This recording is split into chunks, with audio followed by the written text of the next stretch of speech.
Good morning, everybody. Glad to see so many smiling faces here. It's a real pleasure today to welcome to our forums Catherine Worth.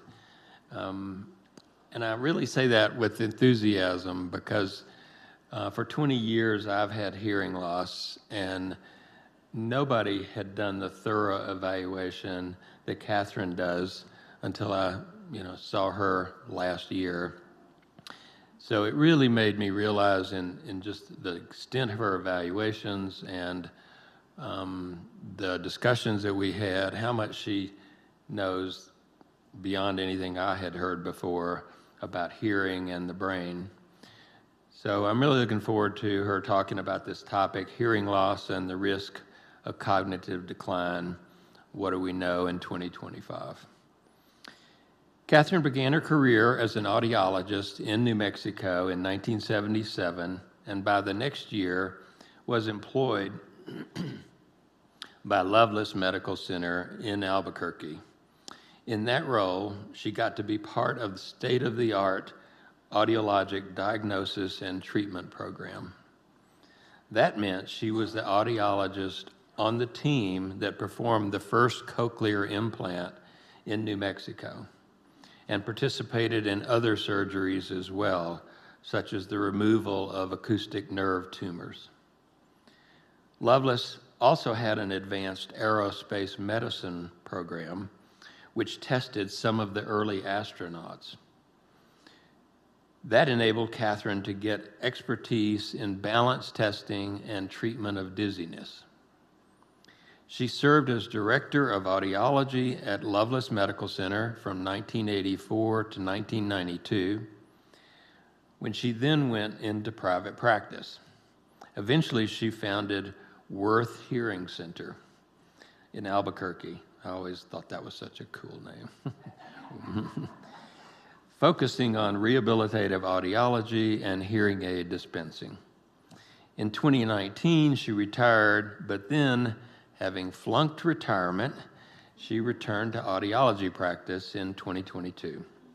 Her current office is Capitol Hearing Care in Santa Fe, where several of my friends here I know, get our valued help from her with our hearing loss.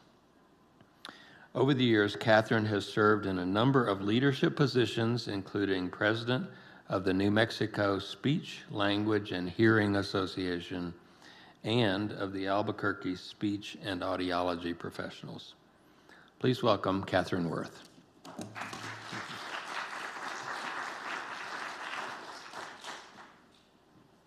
Makes me sound old.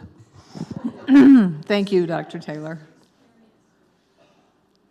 I don't need to say anything more about myself. Let's see how I can make this work here. Unaccustomed as I am to public speaking at this point. Did it change? Okay. So I thought I'd talk about what it is we're going to talk about today. And so the first thing is I just want to go over how we hear. I'll take you back to probably junior high school or high school biology. What hearing loss is. I think many people have a misconception about hearing loss. And then the relationship of hearing loss to cognitive decline and dementia, and what we know about that. And then what to do if you have concerns about your hearing.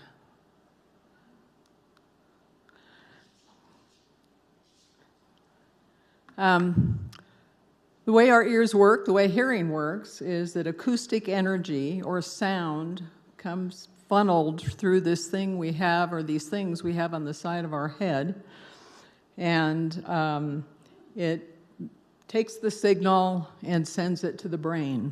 So if you don't remember anything else that I say today, remember we hear with our brains, not with our ears. And this is what the pathway, looks like. And so as you can see, sound comes in to the ear. It vibrates the eardrum, which then moves the bones that are attached behind the eardrum, which then cause fluid Your movement. brain turns sound into meaning. And, whoops. Causes fluid movement in the inner ear that bends these structures that then send electrical signals to our brain telling us that we're hearing. So it's a very complicated system in that we have different kinds of energy. We have acoustic energy, we have a mechanical energy as the bones are moving, and then we have a hydraulic energy as the fluid is moving, and ultimately an electrical energy.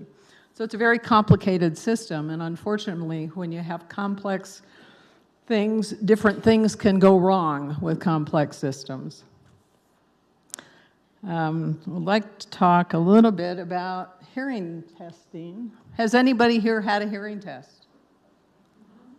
Most people have had hearing tests. When we test hearing, what we're doing is having people listen to various pitch sounds across a frequency range, so from lower pitch to higher pitch, and then determining just how softly someone can hear each of those tones.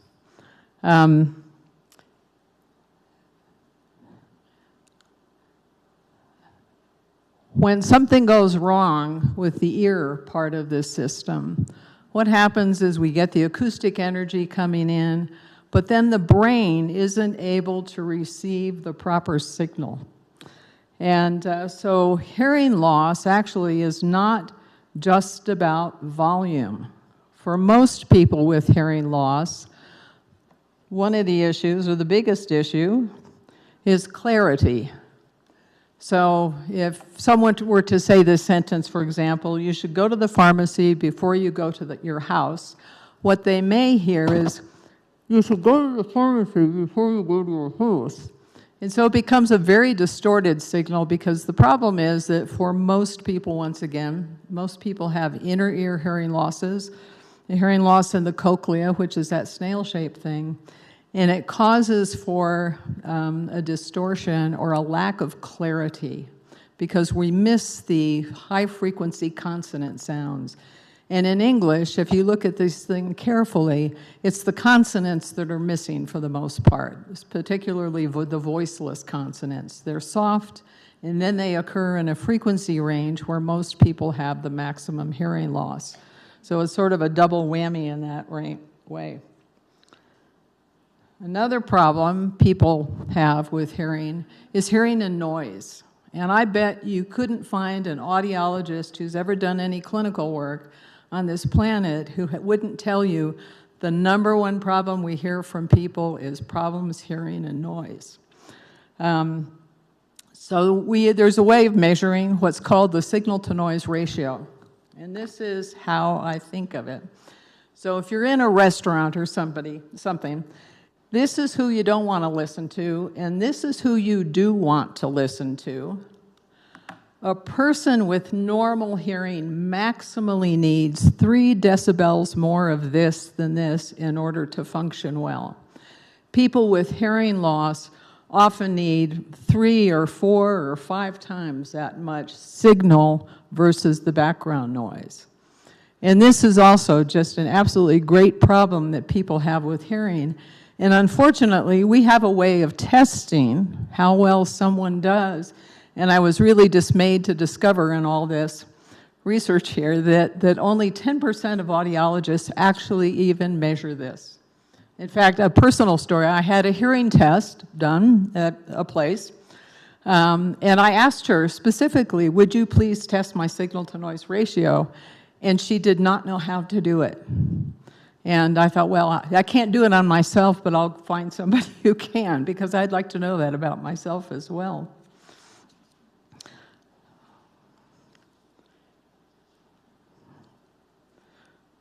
So let me talk now about how all of this has something to do with cognition. And there's a doctor at Johns Hopkins who's been doing a longitudinal study on aging. And in this study, he found that there was a relationship between people who have hearing loss and cognitive decline. And he published this, I think it was 14 years ago now. And I have to tell you, when it was published and there was a lot of hoo-ha, my response was, duh. You know, I have seen the results of untreated hearing loss clinically, so it was not at all surprising to me, but it was great to have real information about it. And what he did find was that the more hearing loss someone has, the more likely they're going to end up with dementia. And unfortunately, you can be up to 500% more likely to end up with dementia as a result of having a severe hearing loss. And then let me talk about the Lancet study. So Lancet is a British medical journal, and the Brits have been all over studying about dementia for quite some time now. I believe it's because they have a National Health Service, and the boomers are here, and they know the cost of dementia care for so many people. And so they've been looking at the modifiable factors for dementia. And they've been looking at using tons of information gathered from people. And they have actually, so they've published from their commission or their study group 3 times now. First time was in 2017, and then again in 2020, and then they just did it again last year. I think they actually published it in August. I don't think I ended up seeing it until about October. But one thing they have consistently found is that treating hearing loss has been the #1 thing we can do to help prevent cognitive decline in dementia. And the 2 most contributory factors for dementia are age and heredity.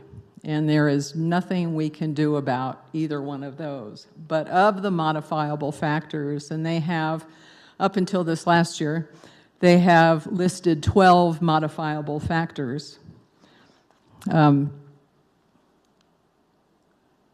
And they have it on this cool graph that I find difficult to translate, other than they've separated into 3 groups.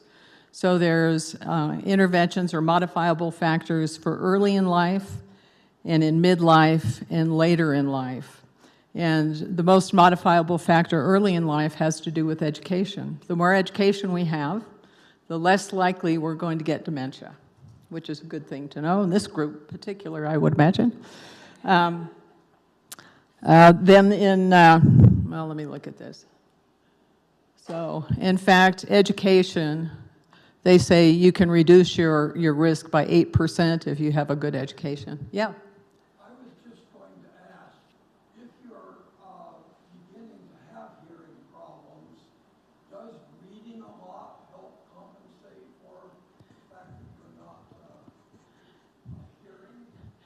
Could you get the microphone? Let's hold the question until the end, so we'll have a microphone. Hang on to that question, we'll come back to it. Okay, yeah, we asked for questions to wait till the end, so try to remember them. And Dr. Taylor's got a microphone, so everybody can hear it. Anyway, so so education is the most modifiable factor early in life, and choosing your parents well.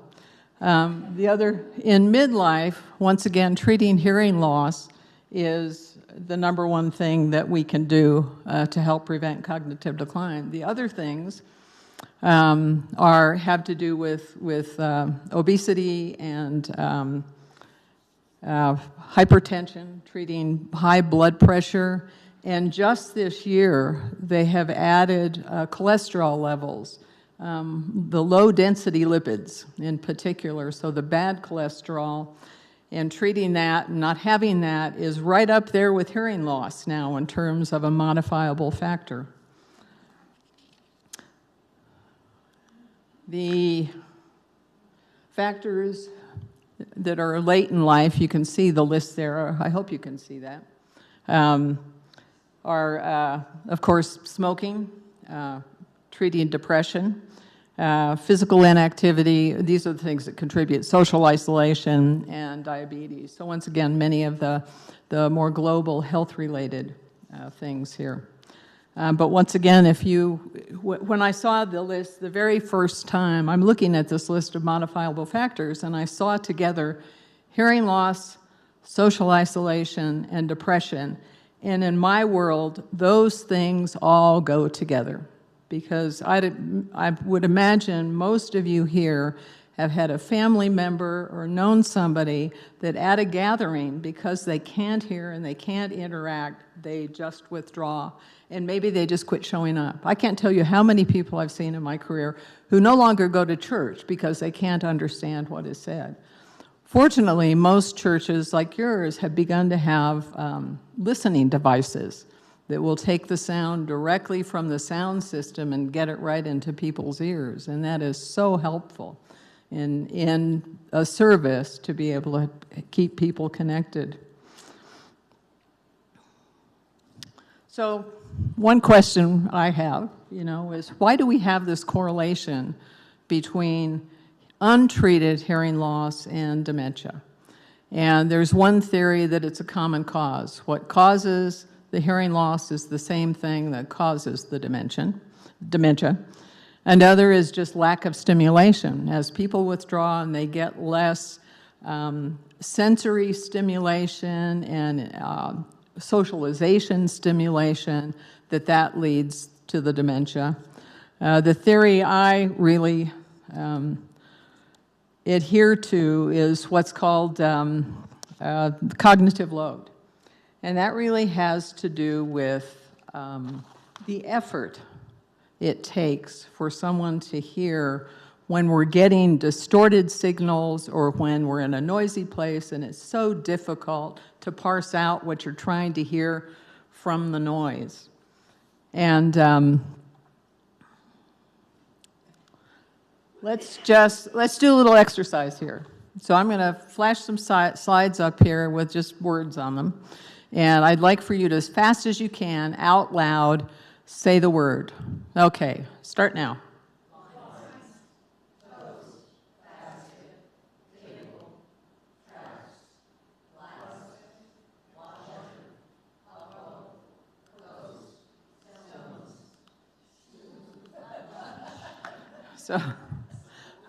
So that got a little harder as the letters got wonky. That's the same thing that happens with people with hearing loss, is it gets harder. It takes more cognitive load or more of our brain or different parts of our brain than we would normally use. So normally, we hear with our brain, our hearing is located in the temporal lobe, which is right up here.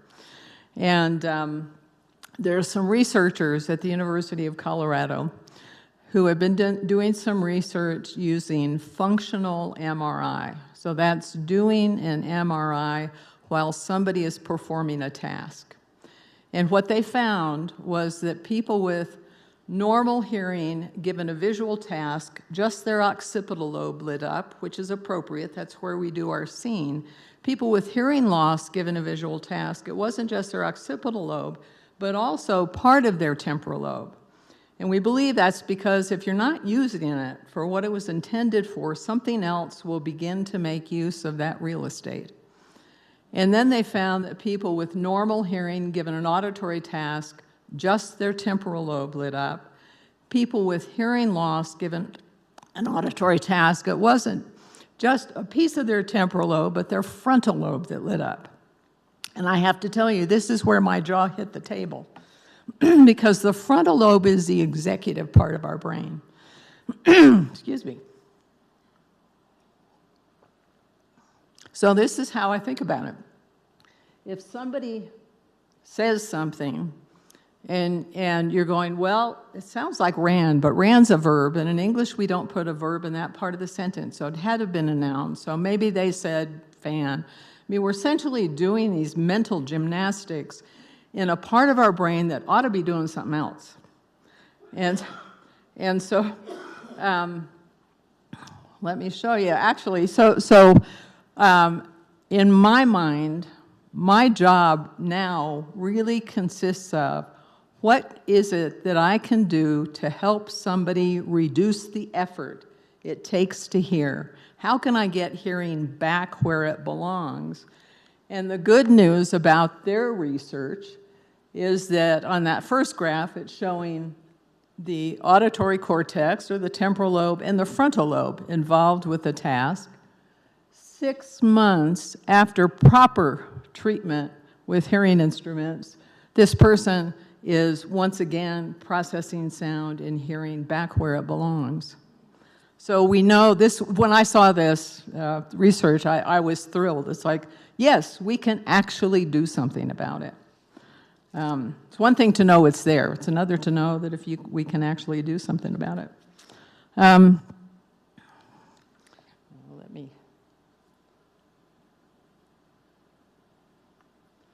talk a little bit now about what we know, and you could read those. But what we do know is that hearing loss is a contributing factor for dementia. We know there's a relationship.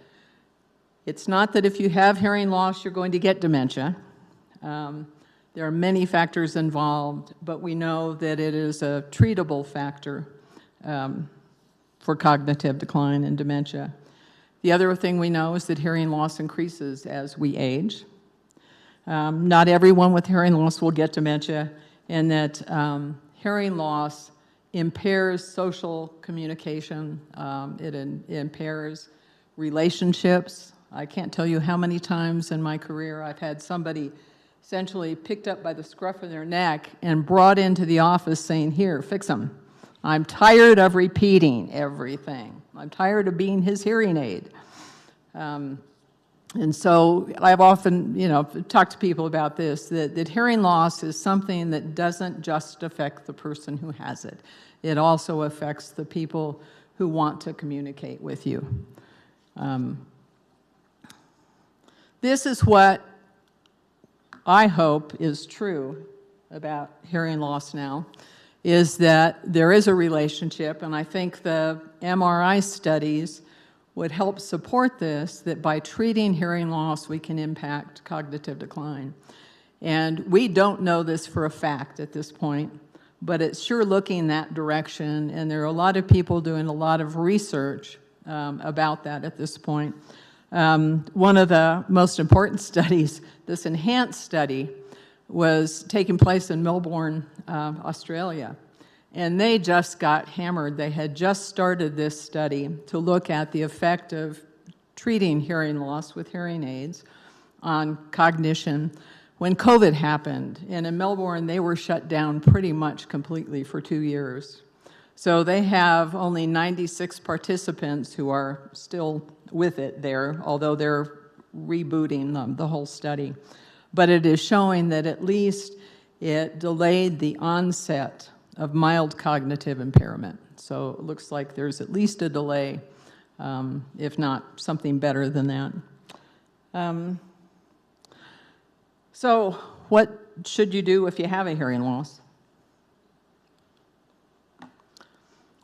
She's got her own hearing aid here, but I would recommend that if you feel like you have a hearing loss, get a complete diagnostic test by an audiologist. You want somebody who knows something.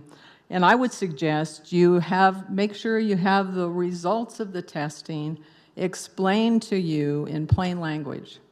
That it's not just all about frequencies and what impact is this having? What does this hearing loss mean? Then the other is, I would suggest you can be very smart consumers by knowing your numbers. What is your speech to noise loss? How much more of this than this do you need to be able to function in a difficult listening situation?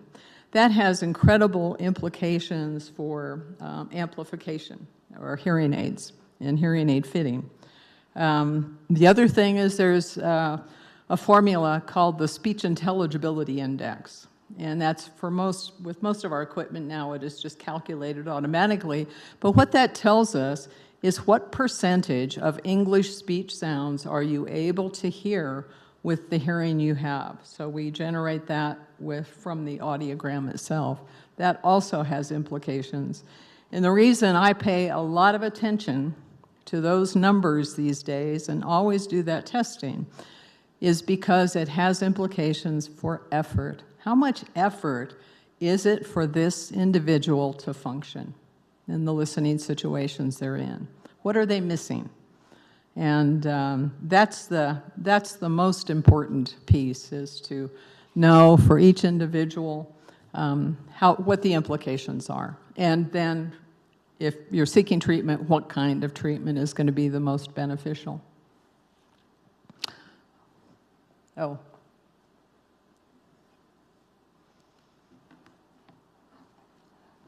Whoops.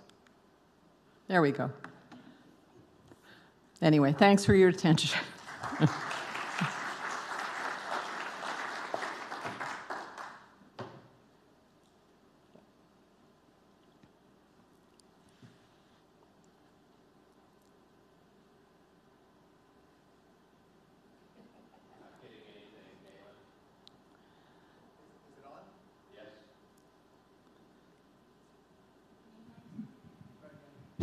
There we go.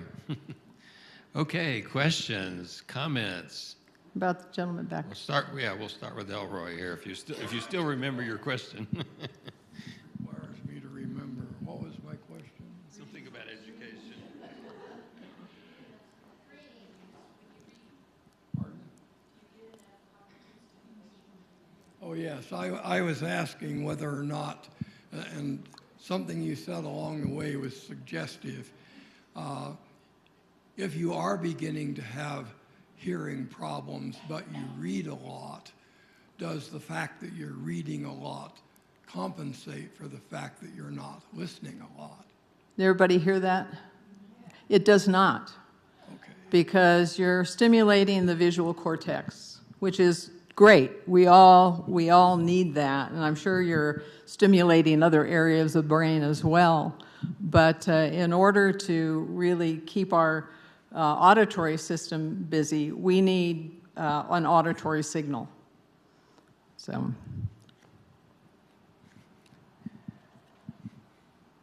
Let me remind you to try to hold this microphone pretty close to your mouth so we can all get it and have it recorded. I'm using one of the church hearing things right now. Uh-huh. And I also have hearing aids, and I've probably had them for about 10 years. With the church thing, I hear much better than I do with my hearing aids. Is there a reason for that? Yes. I mean, these are expensive hearing aids. Yes, there is a reason for that. Anytime you can take a signal right from the source and send it right into your ear, you're going to hear much better. And remember the conversation about speech and noise. With hearing aids, we can only get so much of this to bring people down. Some people have such a severe problem hearing and noise that a hearing aid can't get them really functioning as most people would like to in a difficult listening situation. And then we have a whole category of things called assistive listening devices, where a remote microphone could be, somebody could wear it or put it on a table, or some people can hold them and focus it and point it at somebody, and then it picks up their voice and sends it right into the hearing aids. And so with hearing aids, it picks up things, they're not designed to be exclusive of sound, they're designed to be inclusive of sound, right? To keep you in touch with your environment. But anytime you can get that signal right into your ear, there's no better way to hear. So another question then. On my cell phone, you can have it, the speakerphone, or you can have it go to your hearing aids. Now, I always tend to go to the speakerphone. Would I do better to go directly to the hearing aids? It would depend upon if they're set properly, frankly. If what's set properly, the cell phone or my hearing The aids? hearing aids. So you should do equally as well with the hearing aids, or if not better, with the hearing aids than through the speakerphone. And the reason people with hearing loss use a speakerphone versus holding the phone up to their ear is that we hear better with 2 ears than one. And so when you're using the speaker, you get to use both ears. So, and then with the hearing aids, you're getting to use both ears. So as long as it's got enough volume and the proper frequencies, you should do quite well with cell Well, I phone. do much better with a speakerphone than with one ear. So. Yes, yes.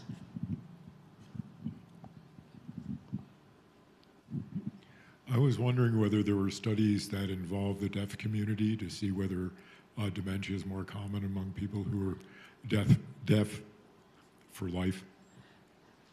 You know, interestingly enough, those researchers up at the University of Colorado, when they began their research using the functional MRI, their target was people who were either had cochlear implants or people who were candidates for cochlear implants. So essentially severe or profound hearing impaired people. And I haven't seen any of their, well, let me back up just a little bit. So in their research, what they found was this reorganization, and they found it at less and less levels of hearing loss. And I haven't seen, and frankly, it's not an area of my expertise, is with the deaf community. But I don't know that that is true, but it's a good question. Pardon me. How about the issue of tinnitus? Is there any help for that, or is it just considered noise and we have to just deal with that? That's a whole other topic, and something I have a lot of interest and experience in. But three things I think that are most important to know about tinnitus. One is it's a symptom. It's not a disease itself. The other is there's not a cure for tinnitus, but there is treatment for tinnitus. And what the treatment is, there are a number of different kinds of treatment. Really depends upon that individual and what's going on for them. So millions and millions and millions of people have tinnitus, and most of them go, I don't care. But for those of us that it becomes bothersome for, there is treatment and there's hope and help. I just think the worst thing I've ever heard from somebody is their doctor saying, "Oh, just ignore it." I thought, well, you put a rock in your shoe and you see how that goes for you. You know, tinnitus is not something for many of us that can be ignored, and it deserves and needs treatment.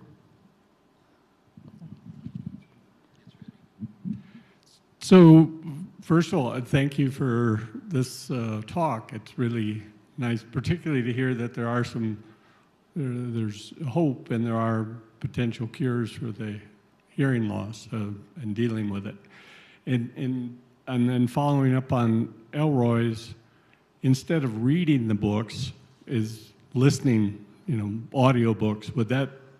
Yes. That would increase a way of getting the information and... Yes. Yes, absolutely. You're stimulating the auditory cortex that way.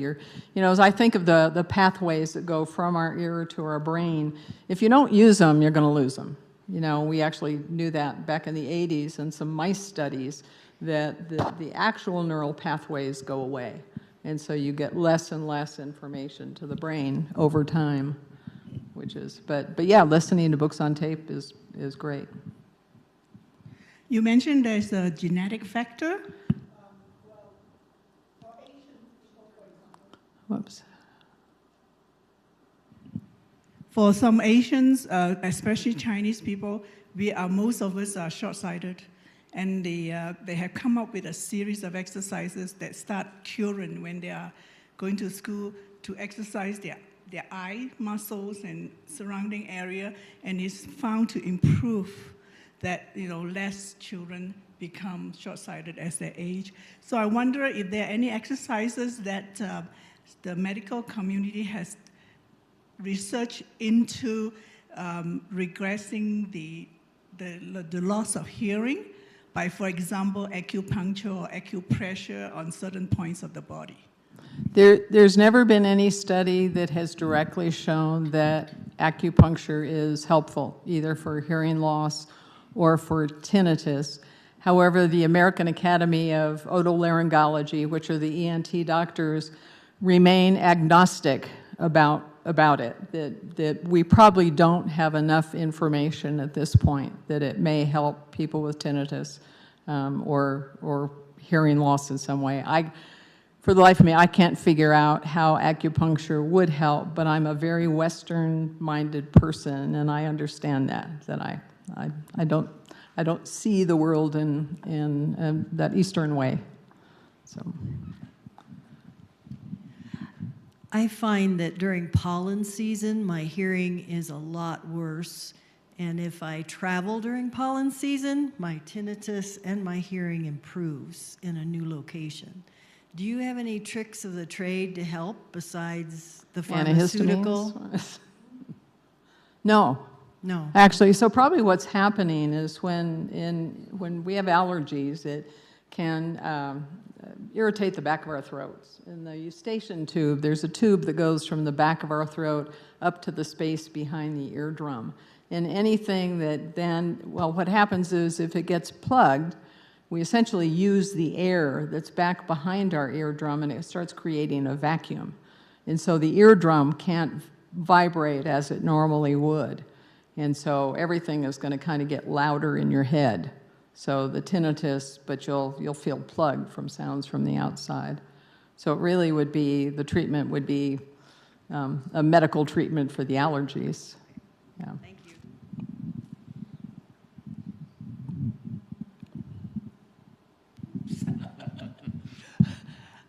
Well, as a follow-up to her, what she had said, is there a study linking hearing loss to allergies?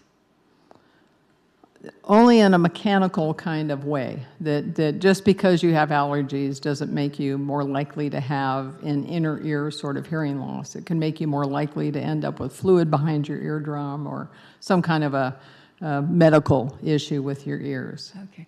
What exactly does a cochlear implant do for you?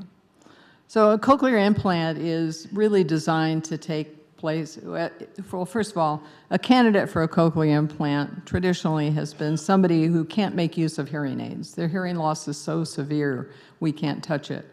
But essentially what it does is electrodes are implanted into the cochlea, and then it's connected with something on the outside.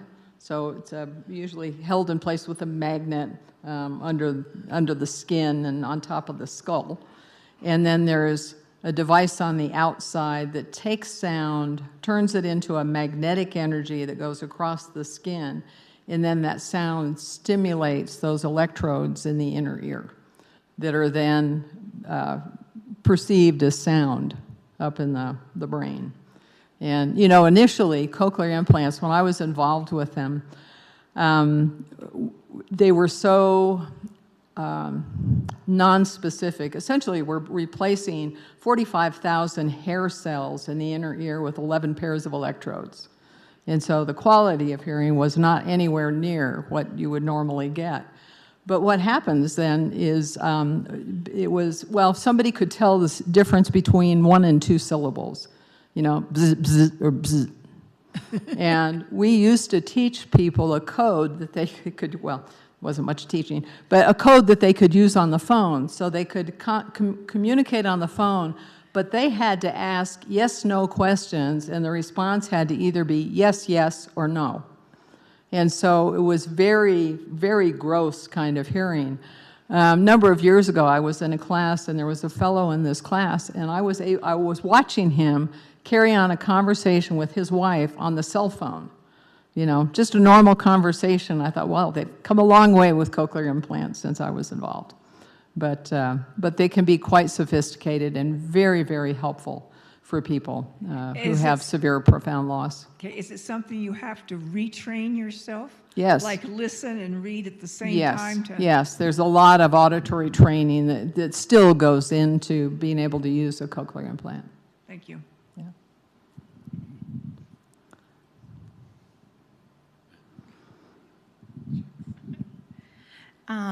Is there any research that when the brain relocates resources, you know, to compensate for hearing, you know, like using the frontal lobe more, does this reduce capacity for memory or reasoning or other cognitive? That's exactly what it's looking like.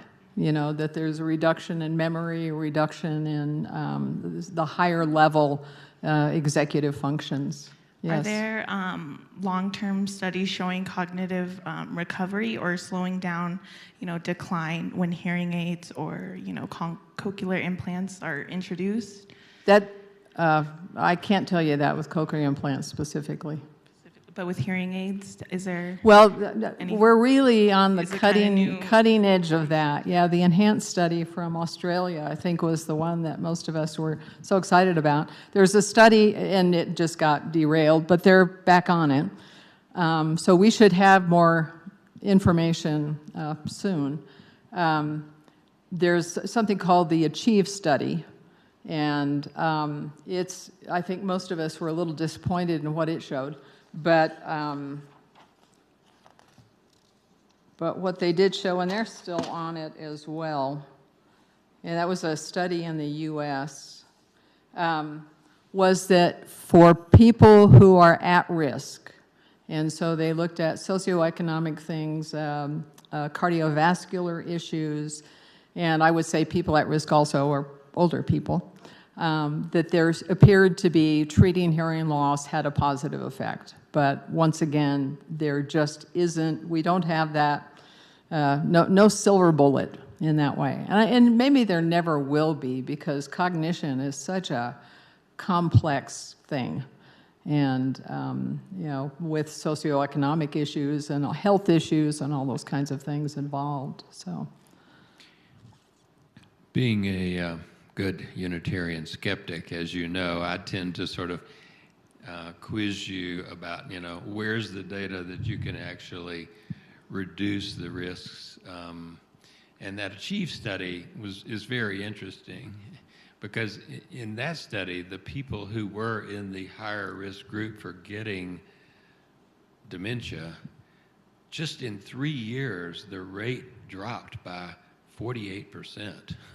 So it was a really big impact, but that was the higher risk group. The people in the Achieve study that were not part of that higher risk group, it didn't change, but it was only 3 years. So it may have been that, in that lower risk group, it was going to take 5 years or 8 years or 10 years. Am I right? Yeah. Interesting thing with this last thing from Lancet was one thing they found in first world countries is that, so the number of people getting dementia is increasing because the population is increasing in age. But they did find that the incidence, or the prevalence, is decreasing because fewer people are smoking and blood pressure is being controlled medically, and there's more control over cholesterol levels, that LDL, the low density lipid levels in people. So that was, when they're looking at these modifiable factors, by God, they appear to be meaning something. So, good news. What's the state of research into, say, restoring some of the cells in the cochlea?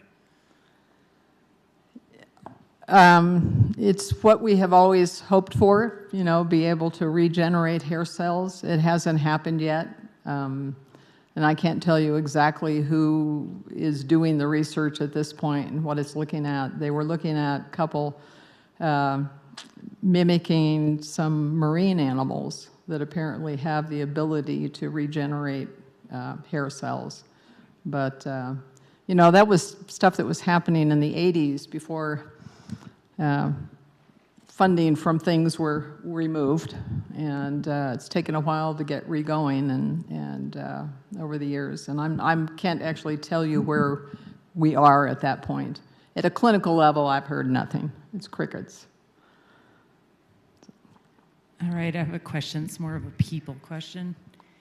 I have a lot of friends and family who are a generation older than me, and one of the stories I keep hearing over and over is this resistance to get your hearing checked and resistance to wear your hearing aids.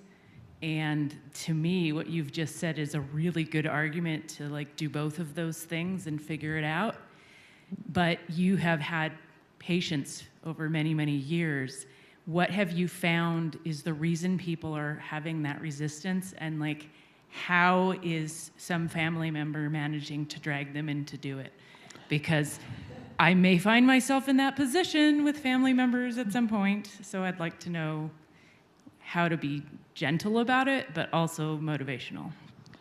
I think an important thing is to let them know how their hearing loss is affecting you. You know, not you need to go do this, but the effect on other people. I mean, it's great to say that we know that there is this correlation. If you're, you know, interested in maintaining cognitive function, this is something we know you can do. Sometimes it takes a certain event. And I was thinking about a patient, this is when I was working in Albuquerque, and had a patient from Grants. And he was in with his wife, and his wife wanted him to get hearing aids so badly. And this guy was resistant, and you know, I never hog-tie people. I'll tell them the truth and what I think, but I won't hog-tie them. But anyway, they go home. And a few days later, he calls back and he said, I need an appointment with you. I need some hearing aids. And so, okay. And so he comes in and I said, what happened? And he said, well, I get together with these guys at the Burger King over there. We got this coffee clutch. And I was there, and one of the guys wasn't there. And I heard his wife had died. And so I went home and I told my wife, and she made up some casseroles, and we took them over, and she wasn't dead at all. And I have to hear better than that. So sometimes something happens, you know, it's an event. But. One question about hearing aids in getting the best possible hearing aids. Are the ones that don't have the extra behind the ear that just fit into the ear, can those be effective as, or they're just? It depends upon the hearing loss someone has. In general, we don't have as updated technology in that size hearing aid as we do in something that can sit up on top. So there's not real estate enough to get the, you know, the deep neural network chips in there, and to get directional microphones sometimes, and the things that we know help with that signal to noise ratio issue. So.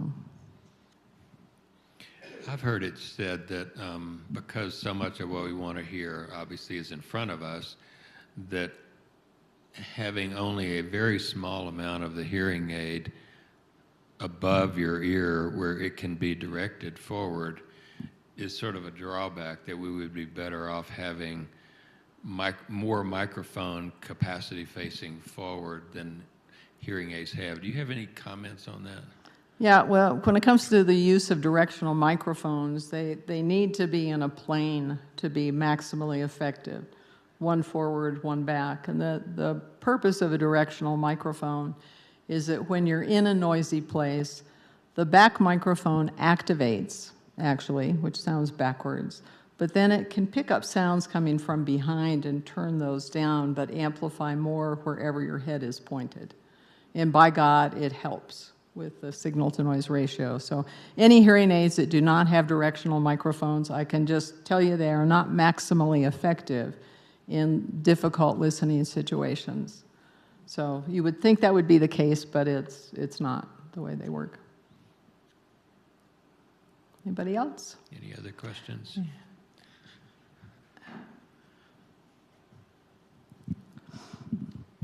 Yes, I possess an equalizer that I'm not currently using that would allow me to adjust the tonality going into the speakers from when I'm listening to something. Mm-hmm. If I were to adjust that to be similar to what my hearing aids are adjusted by, does that mean that listening without my hearing aids is just fine?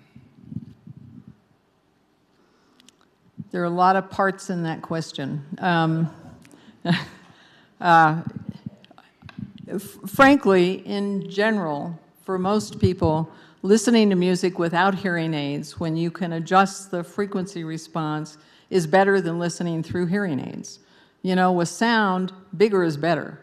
You know, if you've got a speaker that's this big, you're going to get more sound in a bigger frequency range than we can get in the microphones and the receivers that we use in hearing instruments. So that being said, when we wear hearing aids with music, hearing aids actually can be set to be maximally effective with music. I'm not talking about music. Oh. And one of the reasons why I have this problem is I wear a headset a lot because it allows me to walk around the house and hear the sound. But when I do that, I basically have a slight conflict between the two receivers that the headset is feeding into. So I have a tendency not to wearing my hearing aids when I have the headset on.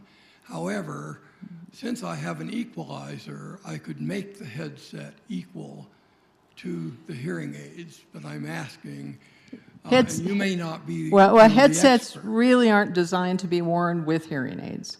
It's one, really should be one or the other, but not both together. I mean, rarely does that work very well. Any other questions, comments? Hey, thank you all for taking some time on your Sunday to come. Appreciate it. Oh, by the way, I brought some things if you would like to have. There's a friend and colleague of mine, Keith Darrow, who is both an audiologist and neuroscientist. And he and I collaborated on, when I opened the office up here, on a book that talks about hearing and hearing aids and some of the important things. It's got a few years on it now at this point. But because he is a neuroscientist, he also has published a book about preventing decline, cognitive decline. So you're welcome to pick up either of those books or both of them. There's also a brochure that he's created about cognitive issues and hearing and the modifiable factor of using hearing aids. So, and if you don't get one, just give me your contact information. I'll pop some or whatever you want in the mail to you. Be happy to do that. Okay. And those are on the table just to the right of the door as you go out. Yeah. Thank you. Thank you, Kathy. Thanks.